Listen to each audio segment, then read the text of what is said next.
Hello everyone, I'm Pastor Tamaka, Apostolic Believers of Christ International, YouTube channel. The program like is share, subscribe, and post notification bell for update every day the new videos. Thank you so much. God bless us all. Magandang umaga po sa lahat sa ating mga viewers, listeners dito po sa ating YouTube channel, sa Facebook. Naway ang kapayapaan at habag biyaya ng Diyos ay sumasa atin sa magitan ng ating Panginoon si Kristo. Ito po yung lingkod, J. Cristo Jesus, Pastor Litumaka, Apostolic Believers of Christ International. Kapatid, sa oras na ito, una sa lahat ay magpasalamat tayo sa Panginoon sa kanyang kabutihan. Hindi po tayo pinabayaan ng Diyos sa bawat araw. Binigyan po tayo ng pagkataon na makapag-gising pa tayo sa araw na ito. Is April 15, 2024. Ito mga kapatid, panibagong araw na naman na bigay ng Diyos sa atin. At tayo po talaga ay nakagising ng umaga dahil po yan po ang kalooban ng Diyos. Mga kapatid, sa araw na ito atin naman ipangaral ang mensahe ng Diyos, tungo ng kaligtasan, dahil po ito po pinakamalaga na sa lahat. Ang salita ng Diyos ay ating mapakinggan sa bawat araw para matuto tayo sa aral ng Diyos upang magkamit tayo ng buhay na walang hanggan. Na ang Biblia mga kapatid nagpapatunay na sa salita ng Diyos, mga kapatid, dito tayo nagkaroon ng buhay na walang hanggan. Kaya itong mga kapatid dapat natin malaman sa bawat araw na kailangan natin ang salita ng Diyos. Hindi lang po mga kapatid na sa sarili nating pagsisikap, pagkain na lang ang gusto natin maabot ang ating mga pangailangan. Subalit mga kapatid, tandaan po natin, hindi po yan ang pinakamalaga. Now, ganoon pa man, naghanap buhay po tayo dahil po naalam natin na mayroon tayo mga pangailangan sa bawat araw. Kaya nagtatrabaho tayo. Pero kailangan din malaman natin kung ano pa ang mas mahalaga, kapatid. Ano pa ang mas mahalaga sa ating kapanahonan ngayon? Ito na ba lang magtrabaho, kumain, matulog, mamili, magnegosyo? So hindi po mga kapatid, dyan lang ang ating dapat pagsikapan. Kasi lahat po na yan ay may katapusan. Kumain naman tayo, nakabili tayo, at ano pa man na naabot natin, pero hindi po yan ang pinakasentro na bakit ginawa ng Diyos ang tao. Na ginawa ng Diyos ang tao para sa Kanya, na para sa kaharian. Ibig sabihin ang Kanyang kaharian para po tayo doon. Kaya yan mga kapatid, dapat natin malaman sa ating panahon ngayon na huwag tayong kumpiyansa, kasi mahirap na mga kapatid na itong ating kalagayan ngayon ay purong na lang tayo kapatid sa trabaho, ano man ang nais natin, pero ang ating kaluluwa, saan kaya ang punta? Saan kaya makalagay ang kaluluwa natin kapag namatay po tayo? So yan po ang pinakamahalaga mga kapatid sa buhay natin. Ang kaluluwa natin, ito po ay harap po sa hukuman. Kasi itong pinapakain natin, itong ating katawan, babalik ito sa lupa, sapagkat sa lupa ito nagmula. Kaya yan mga kapatid ang dapat natin pagsikapan ngayon, itong salita ng Diyos. Sa lahat ating mga viewers, listeners dito po sa ating YouTube channel, sa Facebook, so i-like and share lang po natin ang salita ng Diyos. At kung gusto natin na marami pa tayong matutunan sa mga bagong video natin, so subscribe na natin and i-post natin ang notification bell. I-bill on natin para po sa bawat araw na ating mga palibagong video tungo ng kaligtasan ay mapakinggan po natin at magawa natin kung ano talaga ang kalooban ng Diyos. So kasi ganyan lang po ating kalagayan ngayon, na nagtrabaho tayo, pero kailangan din natin kapatid pagbigyan din ang ating kaluluwa kung saan natin ito ilagay, sapagkat kapag namatay po tayo, hatol na po. Ayon po sa Hebreo chapter 9:27 na minsan ang tao mamatay pagkatapos hatol na. Now, kung nais natin ang mga bagay, mga sabihin natin magandang sasakyan, bahay man, may lupa tayo, may negosyo, may sasakyan. Pero pagkamatay natin, lahat maiwan. So yan po lang mga kapatid ang dapat natin malaman, na lahat po ng bagay nandito sa limutan ay mawala, no? All things to pass away. Mawala po ang lahat ng bagay, pero ito ang pinakasentro, kapatid, na dapat natin gawin is the very important, na paano natin makamtan ang buhay na walang hanggan, how to receive in the eternal life, no? Paano makamtan natin buhay na walang hanggan. So ito lang mga kapatid, ang salita ng Diyos ang nagbigay ng buhay na walang hanggan. Napakinggan natin ang ating keyverse dito sa Pilipos Kabanata 2 talata 16. Ganito po ang sinabi ng Biblia. Habang pinaninindigan niyo ang salita na nagbibigay ng buhay na walang hanggan. At kung gagawin niyo ito, may maipagmamalaki ako sa pagbabalik ni Kristo. Dahil alam kong hindi nasayang ang pagsisikap ko sa inyo. Ayan mga kapatid, ang mensahe ng Diyos para po sa atin, na habang pinindigan ninyo ang salita na nagbibigay ng buhay na walang hanggan, at kung gagawin ninyo ito, may pagmalaki ako sa pagbabalik ni Kristo. Dahil alam kong hindi masasayang ang pagsisikap ko sa inyo. Amen. So ganyan mga kapatid. So ito po ang kasiguruan ng buhay na walang hanggan nasa pagtupad ng salita ng Diyos. So tama lang ang sinabi sa Mateo 7:21, mga kapatid, na ang sabi ng Panginoon, hindi lahat ng tumatawag sa akin Panginoon, Panginoon ay makapasok sa kanilang langit, kundi tumutupad lang ng kalooban ng aking Ama na sa langit. Sinabi po yan ni Apostol Mateo sa kanyang sulat na habang kasama nila ang Panginoon dito sa 7:21. Pakinggan natin sa Mateo. Marami ang tumatawag sa akin ng Panginoon, pero hindi ito nangangahulugan na makakapasok sila sa kaharian ng langit. Ang mga tao lang na sumusunod sa kalooban ng aking Amang nasa langit ang mapapabilang sa kanyang kaharian. Yan mga kapatid, no? So yan ang kasiguruan. Ayon po sa ating verse, kapatid, habang pinandigan ninyo ang salita na nagbibigay ng buhay na walang hanggan, at kung gagawin ninyo ito, may ipagmalaki ako sa pagbabalik ni Kristo. Dahil alam kong hindi masayang ang pagsisikap ko sa inyo. Ito, nag-post tayo ng mga video, nakapag-live tayo, para po na maparati natin ang mensahe ng Diyos sa buong sanlibutan, at paano ay magawa natin ang kanyang kalooban. Dahil kapag ginawa natin ito, may pagmalaki tayo na sa Pablo sa pagbabalik na ating Panginoon Kristo. Kaya dito lang mga kapatid ang kasiguruan. Na kung ano mang reliyon mo ngayon, hindi ko sinabi na ang reliyon ang mali. Ang mali ang nakikinig na hindi ginagawa at ang nagtuturo ng kasinungalingan. Yan po ang mag-ingat tayo. Dahil sa aral mga kapatid, nasisira po ating pananampalataya. So mag-ingat po tayo, kasi ating binabasa ngayon, ating givers, na ang buhay na walang hanggan nasa aral, nasa salita po. Kasi kapag hindi po natin mapakinggan ang katotohanan, maaaring maligaw tayo, no? Sa mga tao po na hindi nagtuturo ng katotohanan, sapagkat ang pananampalataya natin ay maaaring masira, kapatid. Maaaring masira po yan sa mga taong nagtuturo ng kasinungalingan. Sa unang panahon, doon sa Israel, mayroong tinatawag na huwad na propeta. Ngunit ngayon naman, mayroon naman litaw sa atin na huwad na guro na magtuturo ng lihim na kasira na ating pananampalataya. Ayon po sa 2 Peter in chapter 2 verse 1. Ngunit nagkaroon din ng mga huwad na propeta sa mga mamamayan ng Israel noong araw. At ganito rin ang mangyayari sa inyo. Pagkakaroon ng mga huwad na guro sa inyo, at palihim nilang ituturo ang mga aral na makakasira sa pananampalataya ninyo. Ayan po mga kapatid, maaaring masira ang pananampalataya, maaaring masira.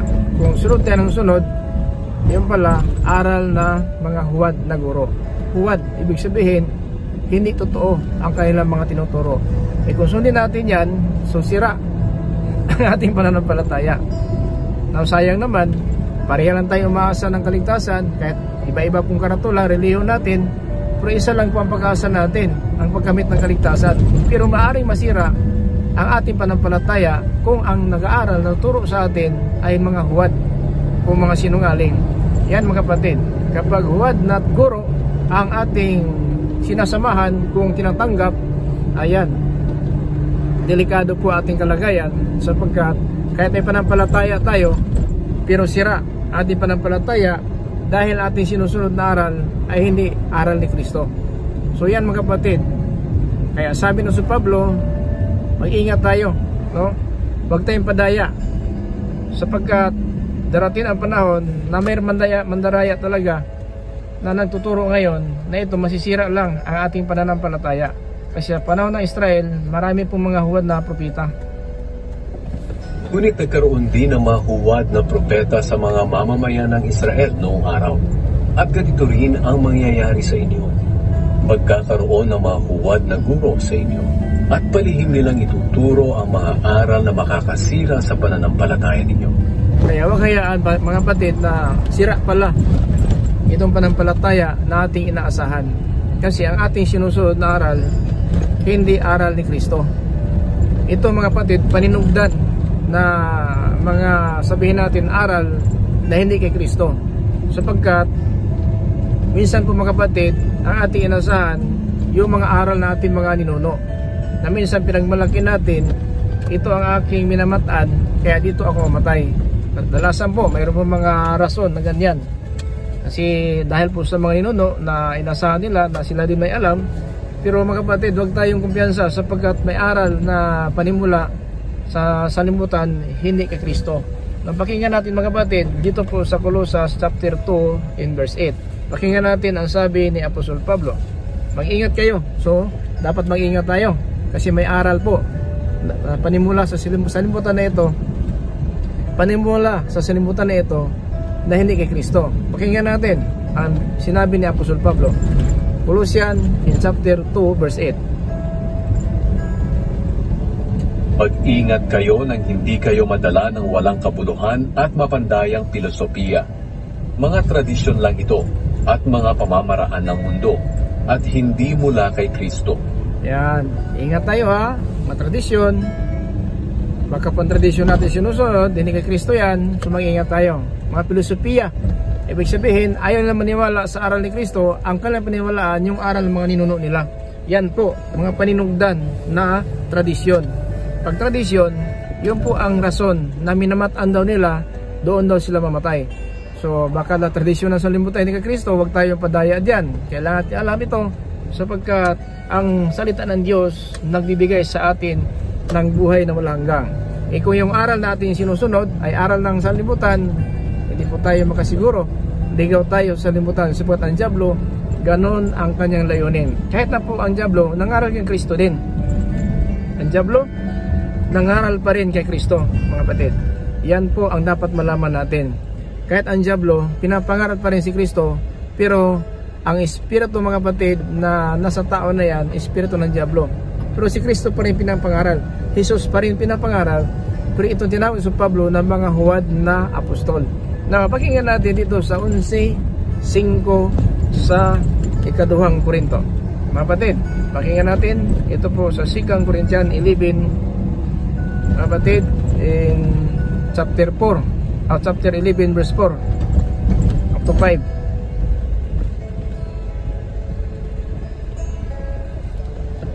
Sapagkat madali kayong napapaniwala ng kahit sinong dumarating diyan na nangangaral ng ibang Jesus kaysa sa aming ipinangaral sa inyo. At tinatanggap din ninyo ang ibang uri ng espiritu at ang kanilang sinasabing magandang balita na iba kaysa sa inyong tinanggap sa amin. Sa tingin ko, hindi naman ako huli sa mga nagsasabi riyan na magagaling daw sila ng mga apostol. So Apostol Pablo, hindi naman siya huli. Pero tandaan po natin, mayroong nangaral na Jesus na hindi, mga kapatid, Jesus na ating pinapangaral. Tandaan po natin yan ha. May nangaral na Jesus, pero iba sa Jesus na pinapangaral ng mga apostol. Sa ating kapanahon ngayon, mayroon na po yan, mga kapatid. Huwag tayong paligaw ng ganyan. Jesus pa rin pinapangaral, pero iba ang Jesus na pinapangaral ng mga apostol kaysa pinapangaral po nila, no? Ang kailang Jesus, tao lang.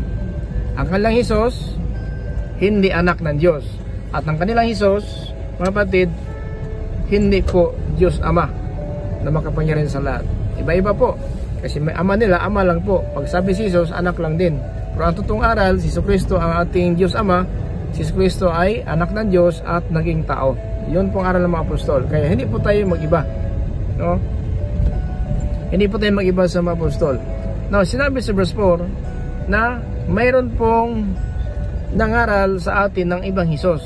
Bakit ibang Hesus? Isa lang Hesus sa liputan natin na kilala, ang Diyos na ating pinaglingkuran. Pero Hesus pinapangaral, pero ang espiritu nila ay sa Diablo, hindi sa Panginoon Kristo. Ganun po mga kapatid, dapat alam po natin itong mga tao na ito para wag po tayong maligaw. No? Mahirap na mga kapatid na tayo po talaga ay pinagkalooban ng Panginoon ng pangunawa. Subalit sa ating mga aral, mga kapatid, ligaw na pala tayo sapagkat ang aral po ang nagligaw. No? Ito mga tao walang konsensya. Ayon po sa 1 Timothy chapter 4 in verse 1 up to 2. Na ito mga tao na sabi sa Pablo na sa huling araw darating ang panahon na ang mga tao tatalikod sa pananampalataya at susunod sila, no, sa mga aral turo ng mga demonyo. So, turo ng demonyo. Sa verse 2, ito ang mga tao na mga sinungaling, walang konsensya. So, ito ang mga tao na sinungaling, walang konsensya. Paano makonsensya ang Diablo? Pag tapon siya sa impyerno, papuntahin ka ng langit. Hindi naman, impyerno siya, mangaral siya ng langit. Ang Diablo, hindi po. Ito ang espiritu ng demonyo. No, mga kapatid, napakalaga malaman natin. Hindi man tayo malaki, hindi tayo naninira. Ang importante, alam natin ating katayuan ngayon, mga kapatid, kung ano talaga ang totoo. No? Ang totoo, mga kapatid, ano talaga ang totoo. Yan po ang ating dapat malaman. Kung ano ang totoo talaga. Maniwala ba tayo sa mga aral natin napakinggan ngayon? So, dapat alam natin kung ito ba talaga ay dapat natin tanggapin. Sapagkat, sabi ng Apostol Pablo, ibang Hesus. So, pag ibang Hesus, hindi pala lahat ng Hesus pinangaral sa libutan ay magkapareha po sa mga apostol. Kasi yung pinapangaral ng Hesus, hanggang lang po sa tao lang, si Jesucristo, anak lang. Pag sabi si Jesucristo ay Diyos Ama, ayaw na po silang maniwala. Kasi ang Ama daw, iba daw, si Jehovah daw. Si Jehovah daw ang Ama, si Jesucristo daw, anak lang. So mga kapatid, dapat alam natin, naging anak siya ng Diyos, isilang siya ni Maria, naging tao, at siya ang Diyos na makapangyarihan. Ganun pong aral ng mga apostol. Ngayon pong ibig sabihin na, dali po tayong tumanggap na nangaral na ibang Hesus. Sapagkat madali kayong napapaniwala ng kahit sinong dumarating diyan na nangangaral ng ibang Jesus kaysa sa aming ipinangaral sa inyo. At tinatanggap din ninyo ang ibang uri ng espiritu at ang kanilang sinasabing magandang balita na iba kaysa sa inyong tinanggap sa amin. So magandang balita din kasi di ba pwede maggawa sila ng Biblia nila. Di ba pwede na ito, gawa namin ito. So walang maniwala. Ito nga salita ng Diyos na bigay sa mga propeta, mga apostol. Hindi lahat naniniwala talaga. Ano pa kayong sabihin nila? Ito, kami, gawa lang namin ito. Tulad ng Mormons. Ang Mormons, mayroon daw silang sariling propeta. Hindi kasi si Kristo. Pero si Kristo pa rin pinapangaral nila. Pero mga Mormons po sila. So hindi po. Yun po ang mga tao na nagliligaw na ang propeta nila si pangalan ng propeta na Mormon. Sino yung kalimutan ko yung propeta na Mormons na Dean Smith, no? Si Dean Smith ang propeta nila na hindi nagmula kay Abraham, no? Awan ko saan nagmula po yung propeta ng mga Mormons, si Dean Smith daw. Samantala hindi nagmula po kay Abraham. So yan mga kapatid ang hindi pwede kasi ang mga propeta nanggaling po kay Abraham yan, no? Magmula sa mga angkan ni Abraham ang propeta. Yan mga kapatid, buti pa ang mga Muslim kasi ang propeta nila si Abraham at si Ismail galing po sa lahi ni Abraham. So mabuti pa yung mga Muslim. Yung propeta nila nanggaling po sa lahi ni Abraham. Pero itong mga Mormons na Dean Smith daw ang kanilang propeta. So yun po mga kapatid, mag-ingat po tayo. Jesus pa rin ang pinapangaral pero kumukopya lang po sila sa mga sulat ng mga apostoles. Kahit si Santiago kinukopya, Apostol Pablo kinukopya. Pero ang propeta nila hindi nakasama po sa sulat ng mga apostoles, ng mga propeta. So talagang ganun po, may mga ganyan po talaga, may mga tao na manilin na talaga sa libutan. So mag-ingat lang po tayo, no? Itong mga Mormons na pabalik-balik sa aking bahay dito, pero kalaunan hindi na bumalik. Kasi tinanong ko sila, saan nagmula si James Smith, saan nagmula siya kay Abraham, kay Jacob, kay Isaac, o saan siya nagmula ang iyong propeta. Hindi sila nakasagot. So ay bumalik, sapagkat sabi ko, hindi ako maniwala sa inyo dahil pang propeta ninyo, hindi alam ang pinagmula kung saan nagmula yan. Sa pang propeta, galing po yan sa lahi ni Abraham. So hindi kumuha ang Panginoon ng ibang propeta. Si Kristo nga, lahi po ni Juda. Si Apostol Pablo, lahi ni Benjamin. Na si Apostol Pedro, lahi po ni Levi. Si Moises, mula po kay Levi, anak din niya ni Jacob. So kaya hindi pwede ang Panginoon kukuha ng ibang lahi, no? Ang propeta, angkan talaga ni Jacob, angkan po ni Abraham. Kapatid, siya kumuha po ng mga kanyang mga lingkod. Kaya doon po ang mga Mormons, hindi na bumalik sa bahay ko kasi sa last na aking tanong, saan nagmula ang propeta ninyo? Sa lahi ba ni Jacob? Sa lahi ni Abraham? Ni Isaac? So wala silang nasagot. So kaya hindi ako maniwala. Sabi ko, hindi ako maniwala sa inyo. Totoo nga, ang mga sinasabi ninyo nasa Biblia, kasi kumuha kay Santiago, kay Pablo, kay Juan, pero ang propeta ninyo hindi nakasama sa 12 apostol. So kahit si Apostol Pablo na siya po ang pinakahuli, nangaral po sa atin na mga hintil, hindi po sinabi ni Apostol Pablo si James Smith ay kabahagi ng gawain. Wala talaga. So yun po, nagaligaw lang po yan sila, nagkalat sa libutan na nagtuturo po na nakakasira ng panampalataya po natin. So kaya dapat natin malaman ito na huwag tayong basta-basta, sapagkat Jesus nga ang pinapangaral pero iba sa mga apostol ang Jesus. Now si Apostol Pablo, ipinangaral na si Jesucristo ay anak ng Diyos ayon po sa Gawa Kabanata 9 talata 20 po, na si Jesucristo anak ng Diyos. Ganito po mga kapatid, kaya itong pinuksan natin sapagkat sa salita ng Diyos dito tayo nagkaroon ng buhay na walang hanggang, at ang aral ng mga apostoles may kasiguruhan po tayo. Kung may nangaral pa man na iba sa mga apostol, wala na po sa Gawa ng mga apostol o sa Biblia, huwag tayong susunod yan kasi may parusa po na nakahanda sa mga tao na yan. Kaya maliwanag po ang Biblia, mga kapatid, na huwag tayong basta-basta. Huwag basta-basta tayong susunod kung ito ba ay may kaibahan sa mga apostol. Dahil po, dito sa Gawa Kabanata 9, talata 20 po, ganito pong aral ni Apostol Pablo na siya napuspos na Espiritu Santo, si Jesucristo anak ng Diyos. So ganun po. Kaya ang ibang Jesus, mga kapatid, ang pinapangaral nila, huwag tayong maniwala dyan. No? Kasi sabi sa Pablo, nagtaka ako sapagkat madali kayong tumanggap ng aral ng ibang Jesus. So anong kaibahan? Ito ang aral ni Apostol Pablo tungkol kay Jesus. Punta siya sa mga sambahan ng mga Hudyo at ipinangaral niyang si Jesus ang anak ng Diyos. Yan po, ganyan po aral niya. So anong kaibahan ng sanlibutan? Na si Jesus, ito po sinabi sa Pablo na po sa Espiritu Santo na si Jesus anak ng Diyos. Napunta natin, mga kapatid, dito sa Roma chapter 9 verse 5. Ganito din ang sinabi ng Kristo, mga kapatid, na silang po, Ibang Kristo sa 12 lahi ng Israel, kung ni Abraham. Ito mga kapatid sa 5, pakinggan natin. Ang kanilang mga ninuno'y mga pinili ng Diyos, at nagmula sa kanilang lahi si Kristo nang siya'y maging tao. Si Kristo, siya ay naging tao. So, naging tao talaga si Kristo.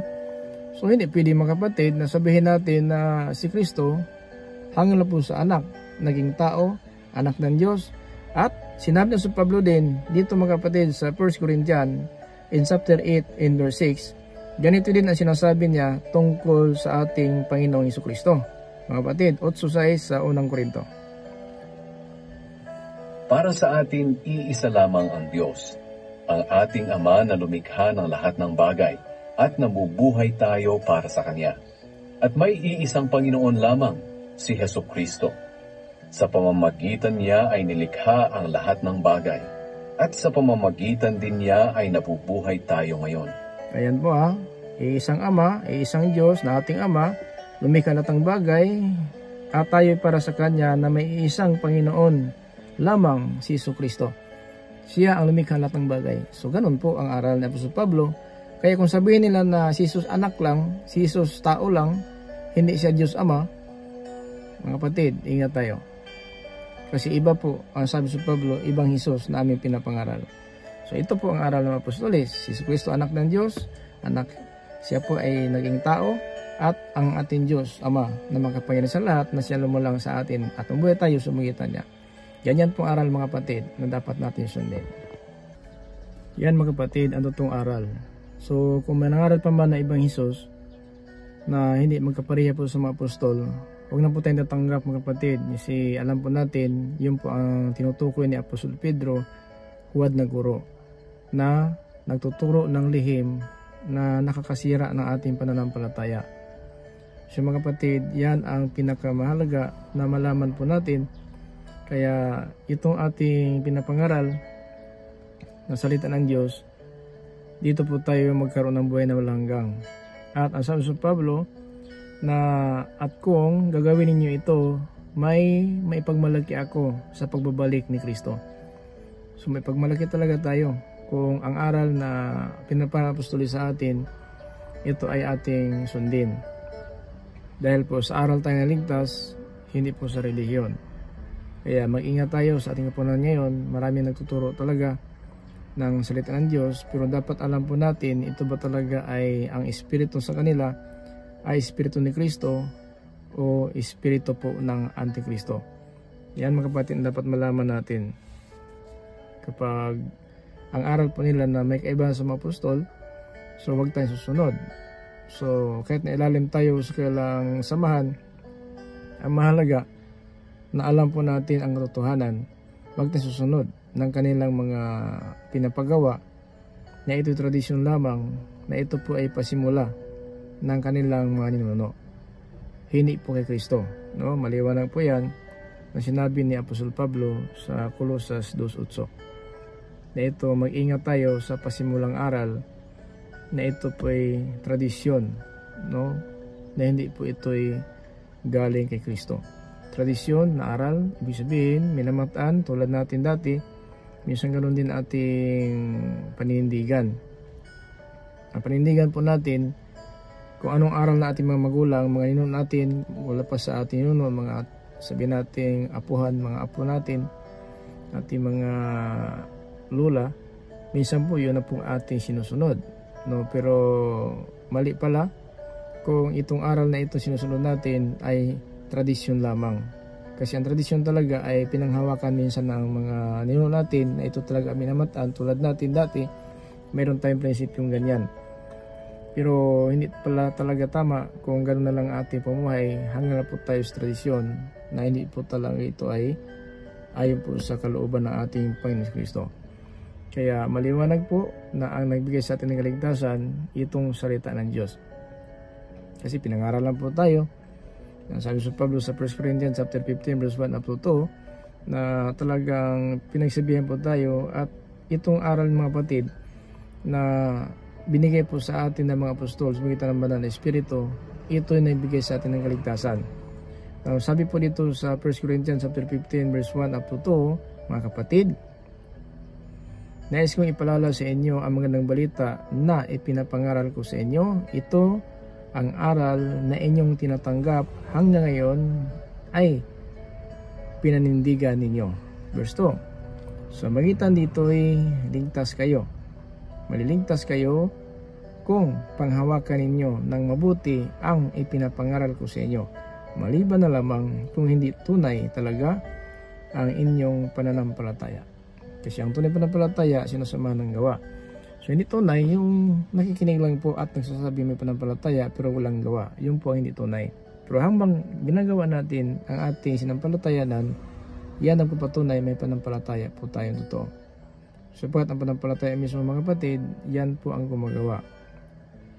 Tanda po natin, ang ating pananampalataya mismo ang gumagawa.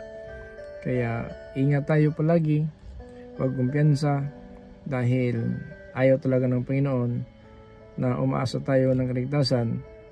Na yun pala, kapatid, ay hindi pa natin nagagawa, no, ang bunga ng ating pananampalataya.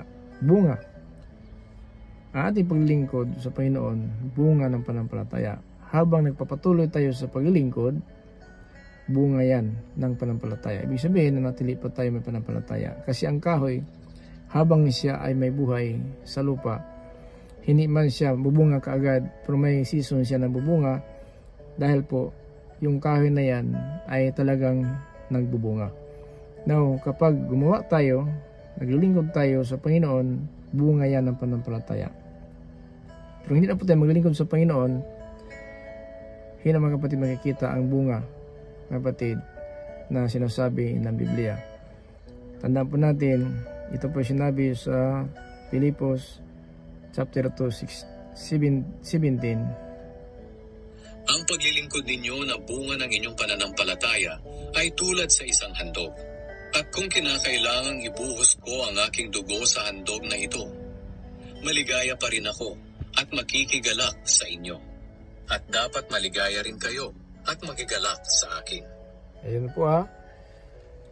Tandaan po natin na itong paglilingkod natin sa Panginoon, bunga na ating pananampalataya. Kapag natin sa pananampalataya, magbubunga po tayo sa mabuting gawa. Kasi ang pananampalataya, pinatunayan ito sa ating gawa. Kaya kung sabihin natin may pananampalataya tayo, na wala tayong ginagawa, patay ang pananampalataya yan, ayon po Santiago in chapter 2:26, na ang katawan, nahiwalay ang espiritu, patay ang katawan, ganun ang pananampalataya na walang gawa, patay ang pananampalataya. So kaya mga kapatid, yan po tayo. Hindi po tayo ninira na ating kapanampalataya, kapwa-relihiyon. Tandaan po natin, anumang relihiyon na ating nasakupan, makinig ka ng aral ng Diyos, sapagkat sa aral tayo niligtas, wala po sa relihiyon. Kahit nasakop po isang relihiyon, kung ang napakinggan mo na aral, hindi mo ginagawa, hindi ka pa rin maliligtas. Pero kung hindi relihiyon ating kinakampihan, kampihan natin ang katotohanan na ito dapat gawin natin, maliligtas po tayo. Ganyan lang po ang ating kalagayan, mga kapatid. Kung ano man ngayon ang ating katayuan dito sa limutan, tanggapin lang po natin at maging masunurin sa Panginoon, dahil makaranas talaga tayo, mga kapatid, ng iba't ibang mga pagsubok. Makaranas po tayo ng mga suliranin sa buhay, pero wag natin hayaan na dahil sa mga pagsubok na ating naranasan ay manghihina po tayo, dahil po ang pagsubok na yan pong kabahagi lang natin, mga kapatid, hallelujah, ng pagtitiis na ating Panginoon. Pakinggan natin, mga kapatid, dito po sa sulat ng Santiago, hallelujah, na sinabi dito sa 1, 2, 3 sa Santiago na maggalak tayo. Mga kapatid, magalak kayo sa tuwing dumaranas kayo ng mga pagsubok, sapagkat alam ninyong nagdudulot ito ng katatagan sa inyong pananampalataya. Kaya tiisin ninyo ang mga pagsubok upang maging ganap at walang anumang pagkukulang ang buhay nyo. Tiisin lang natin ang mga pagsubok. Natin talaga ma-speak na may dumating sa atin na pagsubok ngayon, bukas man. Basta tiisin lang po natin, sapagkat ito po ay, mga kapatid, kailangan natin tiisin. Tiisin lang po natin, no? Sapagkat nagdudulot ito na ating pananampalataya, kaya tinitiis natin itong pagsubok na ito para maging ganap tayo at walang pagkukulang sa harapan ng Diyos. Sa verse 4, mga kapatid, ito po sinabi ni Apostol Santiago, kaya tiisin ninyo ang mga pagsubok upang maging ganap at walang anumang pagkukulang ang buhay nyo. So tiisin lang po natin, no, ang mga pagsubok. Huwag natin hayaan dahil sa mga pagsubok, makalimutan natin ating katayuan sa harapan ng Diyos, na tayo pala ay may pananagutan, mayroon tayong gawain, alituntunin ng mga namumuhay sa libutan na ito. Ang ating gawain sa salimutan na ito, itong pagkapatid, pagkamatakutin sa Diyos at sundin natin ang kanyang utos. Pakinggan natin, mga kapatid, dito po sa Ecclesiastes, kung mangaral, mga kapatid, tandaan po natin, chapter 12, verse 13. Dito po sinabi ni Haring Solomon, ngayong nabasa mo na ang lahat ng ito, Ito ang ating huling payo. Matakot ka sa Diyos at sundin mo ang kanyang mga utos. Dahil ito ang tungkulin ng bawat tao. Ayan mga kapatid. Tungkulin po natin yan dito sa limutan na habang namuhay po tayo matakot sa Diyos at sundin ang kanyang mga utos dahil ikatungkulan natin na namuhay sa limutan na ito. So hindi po si Pastoran, si Father, Brother, Sister ang may katungkulan. Tayong lahat ng mga tao dito sa ibabaw ng mundo, mayroon tayong layunin, tungkulin sa pagsunod sa utos ng Diyos at pagkatakot sa Kanya. Dahil po kung wala itong takot sa Panginoon, malapastangan po natin ang Kanyang mga utos. Kaya mga kapatid, ingat lang po tayo. Sa pumuhay natin sa libutan ngayon, natin alam kung hanggang kailan po matapos po ang mga kapatid sa libutan dahil Diyos lang po nakakaalam dito. Ang mahalaga na tayo po talaga mag-ingat, huwag tayong kumpiyansa dahil sa ating kapunan ngayon, napakatindi po ng labanan na ito dahil ating kaaway hindi po nakikita ang diablo mga kapatid, kaya isuot natin ang lahat ng sandata ng Diyos para makalaban tayo at makatayo tayo sa labanan na ito. Ephesians in chapter 6 verse 11 up to 18. Pakinggan natin ang sinabi po ni Apostol Pablo para po sa atin lahat. Gamitin niyo ang lahat ng kagamitang pandigma na ibinigay sa inyo ng Diyos para malabanan niyo ang mga lalang ng diablo. Sapagkat ang kalaban natin ay hindi mga tao, kundi masasamang espiritu sa himpapawid, mga pinuno, may kapangyarihan at mga tagapamahala ng kadilimang namamayani sa mundong ito. So ang kalaban natin mga kapatid, hindi makita, espiritu sa himpapawid. Kasi ang diablo, kahit saan po iyan papunta, kung ano po ang gusto niya, hindi natin nakita ang diablo, espiritu po siya. So lamang ang diablo sa atin, hindi natin nakikita siya. Na ang diablo pala, nasa palibot na po natin. Pero ang Diyos, kitang-kita po ang diablo. Tayo po, wala natin nakita ang diablo. At siya po, ang Diyos lang po panlaban natin si diablo para hindi po natin, mga kapatid, malabag ang kalooban ng Diyos. Now, kaya ang sandata na ito, dapat natin isuot dahil po alam natin na ang diablo hindi makita. Pero kung nasa atin itong sandata na ito, malabanan natin ang diablo. Verse 13 up to 18. Kaya gamitin niyo ang lahat ng kagamitang pandigma na ibinigay sa inyo ng Diyos. Para sa oras na dumating ang kasamaan, ay magawa ninyong makipaglaban. At pagkatapos ng pagkikipaglaban, ay manatili pa rin kayong matatag. Kaya maging handa kayo. Gawin ninyong sinturon ang katotohanan. Isuot niyo ang pagkamatuwid bilang pananggalang sa dibdib ninyo. Isuot niyo bilang sapatos ang pagiging handa sa pangangaral ng magandang balita na nagbibigay ng kapayapaan. Hindi lang iyan, gamitin din ninyo bilang panangga ang pananampalataya ninyo para hindi kayo tablan ng mga panunukso ni Satanas na parang palasong nagliliyab. 6:20. Isuot nyo bilang helmet ang tinanggap ninyong kaligtasan at gamitin nyo bilang espada ang salita ng Diyos na kaloob ng banal na Espiritu. 18. At manalangin kayo sa lahat ng oras sa tulong ng banal na Espiritu. Ipanalangin nyo ang lahat ng dapat ipanalangin. Huwag kayong magpabaya. Patuloy kayong manalangin lalo na para sa lahat ng mga pinabanal. Amen.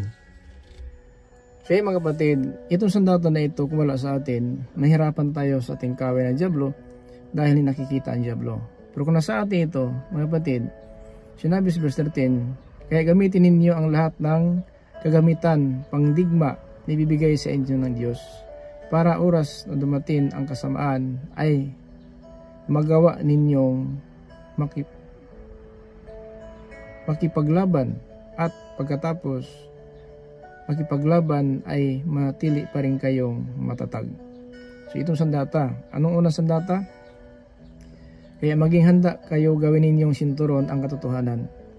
So kapag nasa atin ang katotohanan, kaya sabi sa Pablo talaga na itong nangaral ng Ibang Hesus ay hindi tulad ng pinapangaral ng apostoles. Ayon po sa 2 Corinthians 11 verse 4. Yung mga kapatid, itong katotohanan, una, ito po ang sinturon.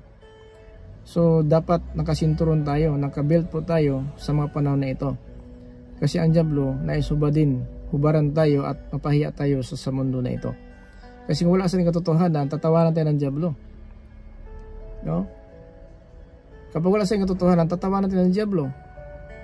Kaya kailangan ito katotohanan mga kapatid na sa atin para ang diablo po hindi po mananaig sa atin. Tandaan po natin ang sinturon, ito po ang katotohanan. Dapat nasa atin po ito kasi kung wala ito, tawanan lang tayo ng sanlibutan. Tulad na isang taong hubad, naglakad-lakad ka sa daan, tatawanan ka ng tao. Sapagkat hubad, bakit? Wala, hindi naka-built. Kung magsuot ka ng isang long pants na walang belt o short pant, walang belt, talagang mahubaran ka. Kung paglakad-lakad ka lang, yung pala yung suot mo na long pants o short pants, walang belt, talagang mahubad. At di mo alam na naglakad ka na pala, naka-brief ka na lang. Kung luag yung brief mo, baka mahulog pa yan. So tatawanan ka talaga. So ganun kalagayan natin mga Kristiyano, dapat na sa atin ang katotohanan. Kasi kung wala tayo sa katotohanan, tatawanan tayo ng diablo. No? Una, ang belt, sinturon, katotohanan. Isuot din ninyo ang pagkamatuwid bilang panangga sa dibdib. Itong pagkamatuwid natin, ito po ang tinatawag na bulletproof.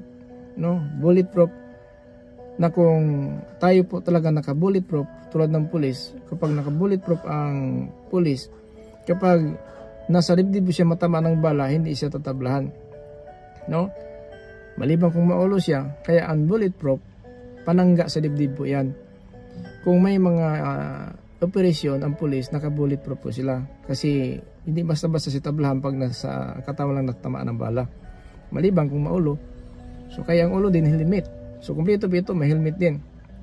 Now, ang bulletproof, itong katotohanan, ito'y panangga sa dibdib. Ang sabi dito, bilang panangga sa iyong dibdib, bulletproof. Katotohanan ay sinturon. Ang pagkamatuwid ay bulletproof. So, dalawa pa yan. Pangtatlo, isuot din ninyo bilang sapatos ang pagiging handa sa pangaral magandang balita na nagbibigay ng kapayapaan. Na sapatos, kailangan may sapatos tayo sapagkat baka dalhin tayo ng diablo doon sa matinik na lugar, hindi mo na mahabol ang diablo. So, tatawanan ka ng diablo sapagkat daling ka ng diablo doon sa matinik kasi alam ng diablo wala kang sapatos. Ibig sabihin, wala tayong paghahanda sa pangaramagandang balita. Kaya itong video, naka-live tayo sa pangaramagandang balita para patutunan natin na nakasapatos po tayo. Kasi kasama ito ng sandata ng Diyos para malabanan natin ating katayangan dito sa libutan. Kasi kung natin ito masuot ang sapatos, alam ng diablo natin sapatos. Saan tayo dala ng diablo? Doon sa matinik na lugar para hindi tayo makahabol sa kanya. So ganun po ang katayuan natin. Ang ibig sabihin mga kapatid, alam ng diablo, kulang po tayo ng ating sandata. Walang sapatos. So, tawanan tayo ng diablo, kung saan tayo itumba ng diablo, doon siya gagawa ng paraan. Kaya, kailangan natin masuot ang 7 sandata na ito, mga kapatid. Na itong sapatos, itong pangatlo, mga kapatid. Ito sa Ephesians chapter 6 verse 15. Sapatos po ito, bilang pangatlo po ito mga kapatid, na ating sandata na dalhin natin habang nakipaglaban tayo sa sanlibutan na ito sa ating kaaway na ang diablo. Now, sa verse 16, mga kapatid, pakinggan natin sa verse 16. Hindi lang iyan. Gamitin din ninyo bilang panangga ang pananampalataya ninyo para hindi kayo tablan ng mga panunukso ni Satanas na parang palasong nagliliyab.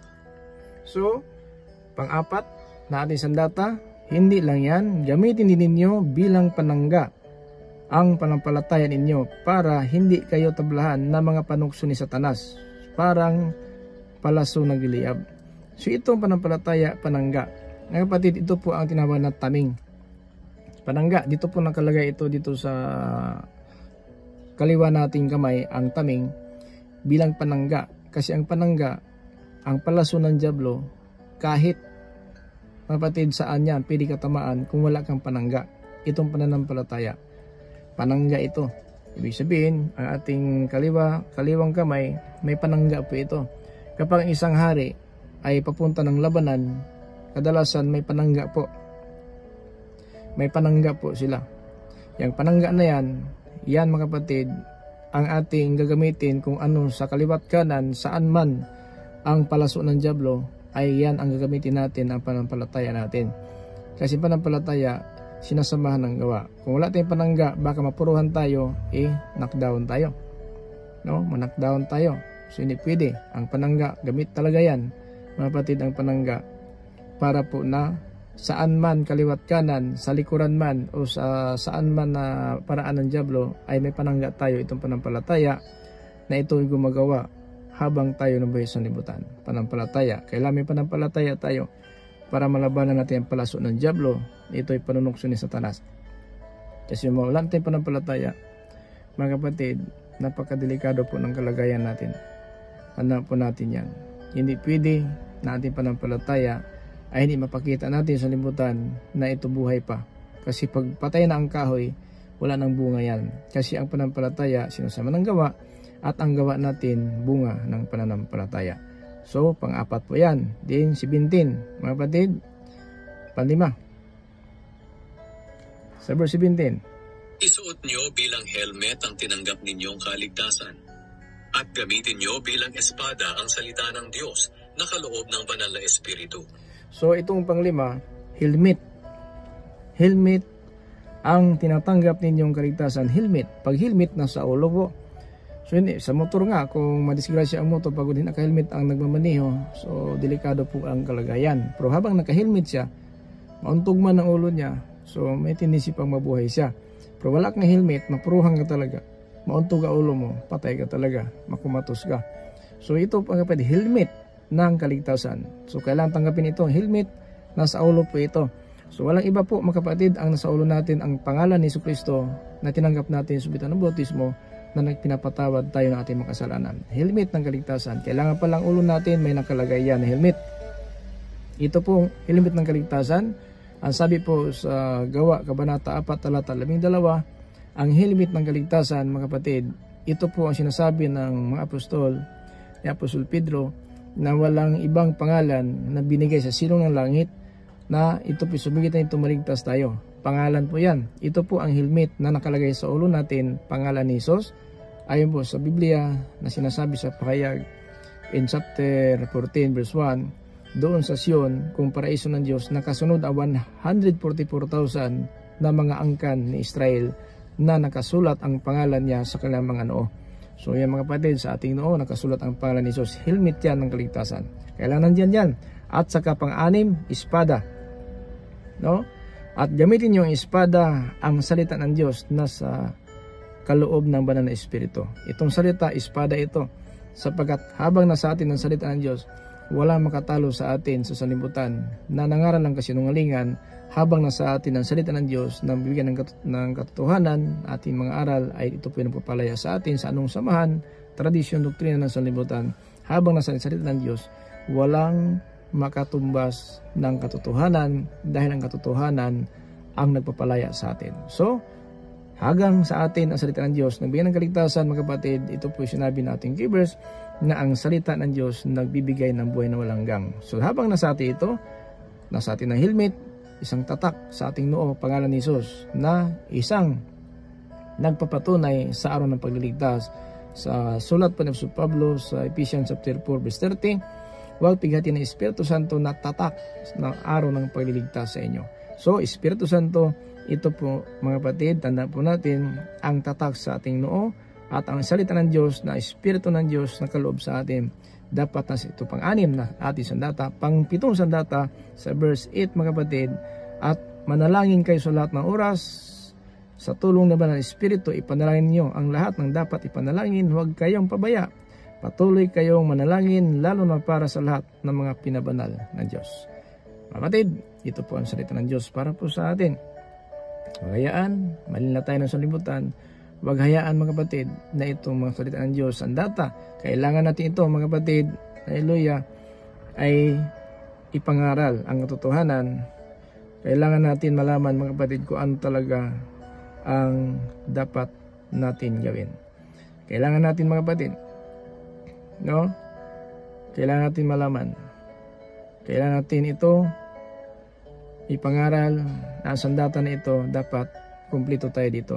Isa lang makulangan nito, talo tayo. Lahat, 7 sandata, suot natin ito. Para wag tayong maligaw, mga kapatid, ng gawain ng dyablo. Itong sinturon, katotohanan, itong panangga sa dibdib, ito ang katwiran, itong sapatos, mga kapatid, ito po ang pangaramdaman ng balita, panampalataya, ito po ang taming, no? ito mga kapatid, kailangan natin malaman ito. Tanda po natin mga kapatid,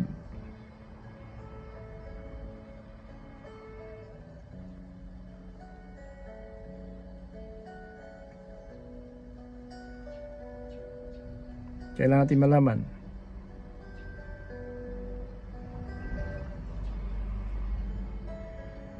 Huwag natin hayaan na sa ating paglilingkod ngayon sa Panginoon ay ating pamumuhay dito sa libutan, kulang tayo ng sandata.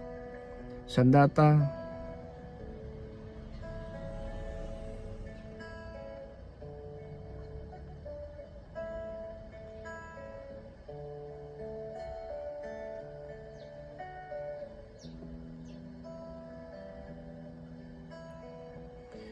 ito mga kapatid, kinakailangan natin. Baka kumpiyansa po tayo, totoo nga, alam natin salita ng Diyos bigyan ng kaligtasan, buhay na walang pero ang sandata wala sa atin. Kasi nakipaglaban tayo. Yan mga kapatid, no? Sana alam po natin ang sandata na ito, sana po nasa atin ito, sapagkat isa makulangan ito, talo tayo ng dyablo. Kailangan ng 7 sandata na ito, suot na suot natin. Ang pang 7 sandata, manalangin palagi sa lahat ng oras. At hindi mo tayo ipanalangin sa sarili natin, lahat ng mga binabanal ng Diyos, ipanalangin na natin sila. So, kailangan natin malaman mga kapatid kung ano ang narapat sa ating pamumuhay. Hindi tayo ng kaligtasan, itong salita ng Diyos bigyan ng kaligtasan, binamalanggang, dapat sandata, nasuot natin ito kasi kasama ito ang sandata ng salita ng Diyos. So, kailangan malaman natin mga kapatid ang totoo, kung ano ang nararapat mga kapatid. So, sa awa ng Diyos mga kapatid, ito po ating ginagawa habang na tayo po talaga ay nanguhay sa libutan. Huwag nating kulangan ang 7 sandata na ito. Una po, itong katotohanan, sinturon, at ang panangga sa dibdib kung bulletproof, ito po mga kapatid ang katuwiran. Then, pangatlo, sandata natin, sapatos.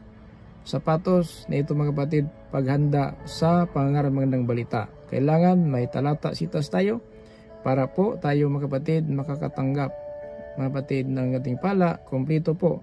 Sa pang-apat, mga kapatid, ang pang-apat po natin, ito po ang pang-apat, tanda po natin na itong pananampalataya. Na ito mga kapatid, taming, no? Taming, panangga sa ating kamay, taming. Sa pang-5, ito mga kapatid ang helmet. Helmet ng kaligtasan, bautismo sa pangalan ni Jesus para matatakan ang noo natin. Helmet sa ulo pong helmet. Sa pang-6, ito po ang espada na salita ng Diyos na walang iba. Itong Espiritu Santo na tinanggap po natin galing po sa ating Panginoon Diyos Ama. Sa pang-7, manalangin palagi.